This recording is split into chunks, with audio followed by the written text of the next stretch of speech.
Lahore test Pakistan का जनूबी Africa को जीत के लिए 277 रन का हदफ। दूसरी इनिंग्स में कौमी टीम 167 रन पर आउट हो गई।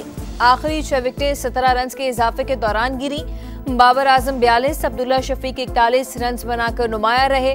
अफ्रीकी स्पिनर मुथु सामी की 5 विकेटें। मेहमान टीम पहली इनिंग्स में 269 रन बनाकर आउट हुई। पाकिस्तान को पहली इनिंग्स में 109 रन की बढ़तरी मिली थी।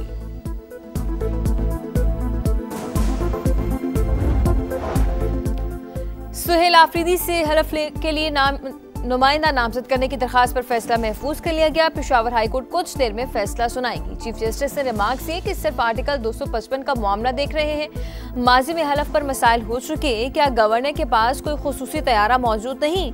गवर्नर के वकील बोले, अली अमीन गंडापुर के इस्तीफा मंजूरी का फैसला करना है। वो पेशावर आकर कानून के मुताबिक फैसला करेंगे।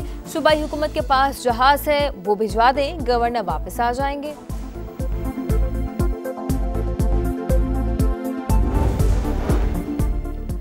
जब वजीर आला का ओहदा खाली ही नहीं हुआ तो दूसरे का इंतखाब कैसे हो सकता है? आइन के तहत इस्तीफा मंजूर होगा तो हलफ भी होगा। इस्तीफे की मंजूरी का इंतजार क्यों नहीं किया गया? गवर्नर खैबर पख्तूनख्वा का जवाब तैयार। कहा, सुप्रीम कोर्ट के फैसले के तहत इस्तीफा वसूल करने वाले को 2 काम करने होते हैं।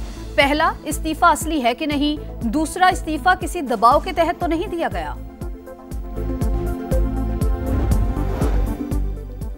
JUI ने खैबर पख्तूनख्वा के नामुंतखब वज़ीर आला की तैनाती चैलेंज कर दी। इंतखाब कलअदम करार देने की इस्तदा पेशावर हाईकोर्ट ने समाअत कल तक मुलतवी कर दी। पार्लिमानी लीडर लुत्फुर रहमान का कहना है कि अली अमीन गंडापुर का इस्तीफा मंजूर नहीं हुआ। गवर्नर ने उनको तस्दीक के लिए बुलाया है। नए कायदे ऐवान का इंतखाब गैर कानूनी तौर पर हुआ। पता नहीं इनको क्या जल्दी थी। किसी को अपने हक पर डाका नहीं डालने देंगे, असद कैसर का ऐलान। कहा, ओपोजिशन जो करना चाहती है कर ले। सब जानते हैं वजीर आला का इंतखाब कानून के मुताबिक हुआ। हुकूमत 26वीं तरमीम के तहत अदालतों पर असर अंदाज होना चाहती है।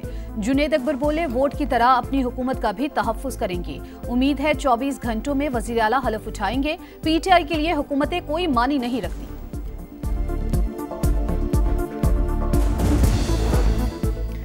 मजहबी जमात का मुरीदकी में पुरतशद्दुद एहतजाज। मुश्तल हुजूम ने मुतादिद मकामात पर अंधाधुंध फायरिंग और पथराव किया। कीलों वाले डंडे और पेट्रोल बमों का इस्तेमाल। मुजाहिरीन ने 40 गाड़ियां और कई दुकानें जला दी। क़यादत ने हुजूम को उकसाने में अहम किरदार अदा किया। हथियार छीनना, पेट्रोल बम, गाड़ियां जलाना किसी भी तरह पर अमन एहतजाज नहीं। मफरूर मुल्ज़िमान की तलाश के लिए सर्च ऑपरेशन जारी। सोशल मीडिया पर इंतशार फैलाने वाले अफराद के खिलाफ क्रैकडाउन। 39 अफराद गिरफ्तार।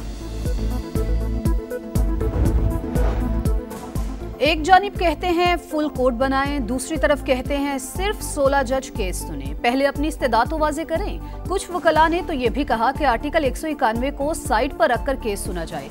समझ नहीं आता आइन के किसी आर्टिकल को साइड पे कैसे रखा जाए। ये केस आगे नहीं चलेगा जब तक ये क्लियर नहीं होता।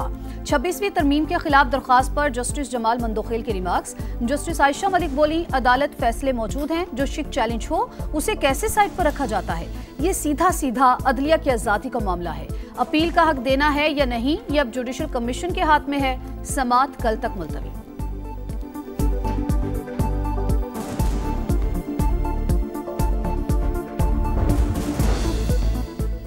1967 से पहले की सरहदों पर खुद मुख्तार फलस्तीनी रियासत जरूरी। अल-कुद्स फलस्तीन का दारुल हुकूमत होगा। यही पाकिस्तान की मुस्तक़िल पॉलिसी है। गजा पर मुसल्लत नस्ल कुशी रुकवाना अव्वलीन तरजीह रही। बरादर ममालिक के साथ मिलकर जंगबंदी के लिए ठोस मौक़िफ़ अपनाया। गजा अमन कॉन्फ्रेंस तारीख़ी मोड़ साबित हो सकती है। वज़ीर आज़म का एक्स पर पैगाम। शहबाज शरीफ शर्म अल शेख का दौरा मुकम्मल करके पाकिस्तान के लिए रवाना हो गए। मशरिक़ी वुस्ता पर छाए जंग के बादल छट गए। अमन के लिए तारीख साज लम्हा। गजा अमन मुआहिदे पर दस्तखत। अमेरिका, कतर, मिस्र और तुर्की ने गजा मुआहिदे पर दस्तखत किए। मिस्र के शहर शर्म अल शेख में आलमी कॉन्फ्रेंस। हमने वो हासिल किया जो नामुमकिन समझा जाता था। अमेरिकी सदर डोनाल्ड ट्रंप का समिट से खिताब। कहा, जंगबंदी के दूसरे मरहले का आगाज हो चुका।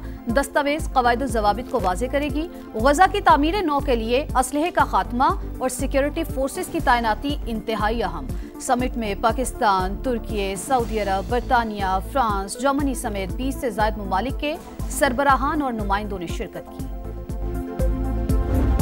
President. वज़ीर आज़म ने अमरीकी सदर को मैन ऑफ पीस करार दे दिया। कहा सदर ट्रंप अमन के अलंबरदार हैं, उन्हीं की वजह से जनूबी एशिया में अमन मुमकिन हो सका।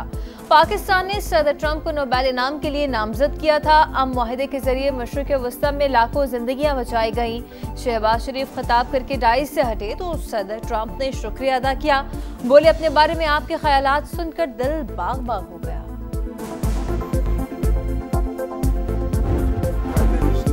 बहादुर और शुजा फील्ड मार्शल आसिम मुनीर अमरीकी सदर के फेवरेट। गज़ा अमन कॉन्फ्रेंस में भी सिपा सलार की तारीफें। कहा अपने पसंदीदा फील्ड मार्शल पाकिस्तान का जिक्र करना चाहूँगा। वो यहाँ मौजूद नहीं लेकिन वज़ीर आज़म शहबाज शरीफ यहाँ हैं। ख्वाहिश है पाकिस्तान और भारत अच्छे हमसाए बनकर रहें। अमन के लिए कोशिशों पर इजहार तशक्कुर। वज़ीर आज़म का मुस्बत रद्द-ए-अमल। बोले हमने 7 तैयारे गिराए थे।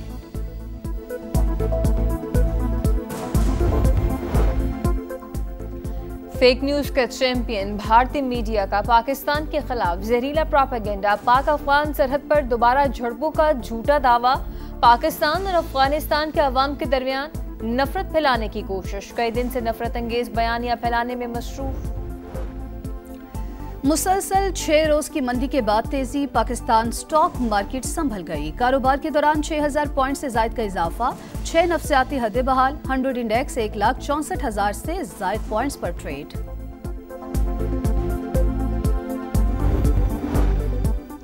IMF और पाकिस्तान का इस्लाहाती अमल जारी रखने पर इत्तफाक। वफाकी वज़ीर खजाना की वाशिंगटन में IMF डायरेक्टर से मुलाकात। माहौलियाती तब्दीलियों से नुकसानात के अजाले के फंड के नफाज पर जोर। Mohammad Aurangzeb World Bank group के सीनियर मैनेजिंग डायरेक्टर से भी मिले।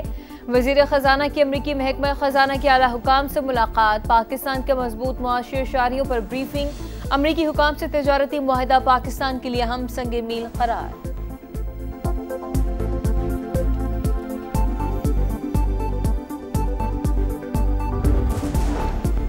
पाकिस्तान 23-24 अक्टूबर को रीजनल ट्रांसपोर्ट मिनिस्टर्स कॉन्फ्रेंस की मेजबानी करेगा। 27 ममालिक के वुज़रा शरीक होंगे।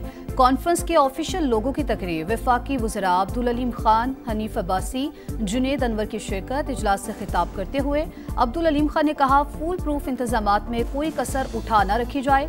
रीजनल मिनिस्टर्स कॉन्फ्रेंस पाकिस्तान के तशख्खुस को उजागर करेगी। खित्ते के ममालिक ज़मीनी, बहरी और फ़ज़ाई राबते बढ़ाएंगे।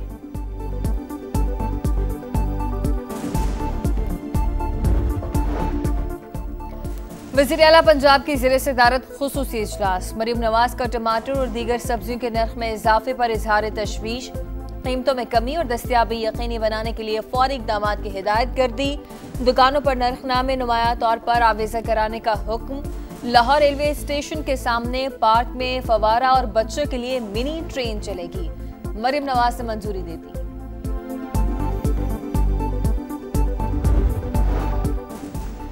26 नवंबर को डी चौक में एहतजाज का केस। सलीमा खान के नाकाबिले जमानत वारंट गिरफ्तारी जारी। रावलपिंडी की इंसदाद दहशतगर्दी अदालत का गिरफ्तार करके कल अदालत पेश करने का हुक्म। मुलजिमा पर आज फर्द जुर्म आयद होना थी। हाजिरी से इस्तिस्ना की दरख्वास्त मुस्तरद।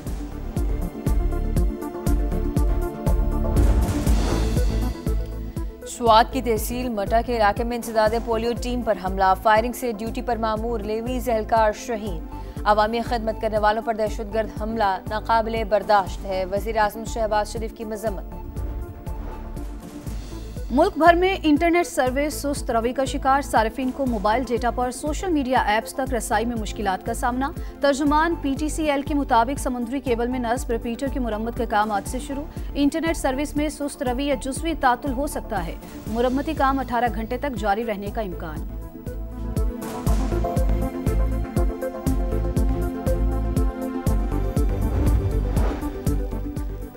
क्रिकेट के बाद हॉकी के मैदान में रिवायती हरीफ आमने सामने आने को तैयार। सुल्तान ऑफ जौहर कप हॉकी में पाकिस्तान जूनियर टीम अपना तीसरा मैच आज भारत के खिलाफ खेलेगी। जौहर बारो में मैच पाकिस्तानी वक्त के मुताबिक शाम 5:30 बजे शुरू होगा। और लाहौर टेस्ट में पाकिस्तान की जनूबी अफ्रीका को बड़ा हदफ देने की कोशिशें। दूसरी इनिंग्स में कौमी टीम की बैटिंग, 3 विकेट्स गिर गईं। मेहमान टीम पहली इनिंग्स में 269 रन बनाकर आउट हुई। स्पिनर नुमान अली के शेर शिकार। पाकिस्तान को 109 रन की बढ़तरी हासिल।